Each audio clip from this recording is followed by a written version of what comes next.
lamaano badan ayaa dhib ku qaba in ay kiciyaan dareenka ka dhaxeeya inta aysan sariirta wada tagin, iyadoo galmada ay noqotay oo keliya waxay iska sameeyaan. Haddaba ragow iyo dumarow, sidee ku kicin kartaa dareenka saygaaga ama gacalisadaada? Talooyinkan ayaa kaa caawin doona in aad sariirta wada tagtaan idinka oo u xiiso qaba. Kow, sheekada sii bilow inta aadan guriga tagin. Waxaad sheekada iyo dareen kicinta sii bilaabi kartaa inta aadan guriga tagin, adiga oo wacaya ama message u diraya gabadha ama wiilka oo hadallo macaan oo sarbeeb ah ku dhahaya oo u muujinaya in aad xiiso u qabto jirkeeda iyo kulankeeda. Labo, labisku qayb ayuu ka qaataa kicinta dareenka xaaskaaga ama saygaaga. U xiro dhar soo jiidasho leh oo muujinaya quruxdaada, weliba haddaa guriga keligiin ku tihiin, xiro dhar khafiif ah oo jirkaaga qayb ka muujinaya. Ninka waxaa laga doonayaa in uu gabadha ku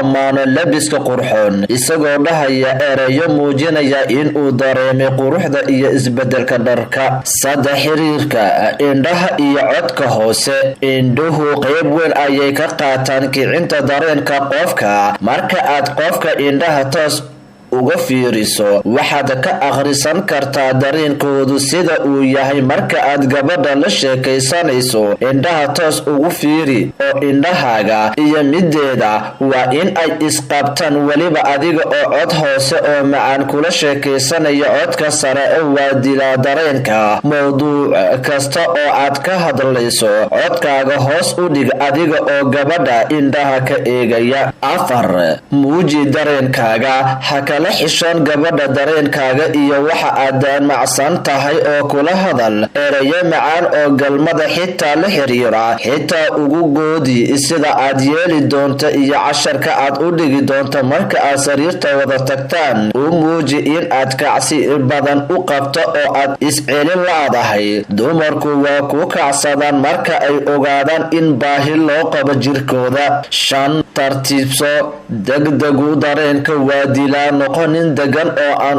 orod ku jirin. Sheekada waqti ku qaada iyaysan dareemin in aad horay sariirta kula cararayso. Waxaa la rabaa in aad gaadho xilli iyadu ay doonaysa in aad kaxayso oo ay iscelin laadahay. Lix, jirkiinu ha istaabto. Marka aad sheekada bilaabayso, horta waa in aad fariisataa meel ku dhow gabadha oo jirkiinu istaaban karo. Inta sheekada macaan idiin socoto, isku day in aad gacantaada saarto lugteeda adiga oo aan hoos u dhaadhacayn. Marka sheekadu gabagaba idiin marayso oo aad hubsato in dareenkeedu soo kacay, isku day in aad shumiso. Marka aad shumiso oo jirkiinu si fiican isku taabto, isticmaal gacmahaaga in aad ku saraaxdo qaybaha kale ee jirkeeda, laakiin ha ku degdegin in aad naasaha ama hoos aad ugu dhaadhacdo, waayo qaybahaas waxaa la rabaa in aad ka dhigto qaybta ugu dambaysa inta aadan sariirta geyn. Toddoba, degdeg galmaha ku sameynin horay. Ha kala boodin oo gacanta ha ku qabsanin, hana ku raadinin goodka.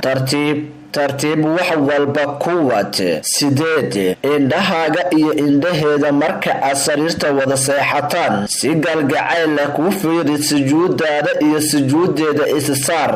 Marba afka ka shumi, sanka ka dhunko si ay dareenkeeda ama dareenkaaga ay kor ugu wada kacaan, oo si naxariis leh wax walba ugu samee. Nahsan.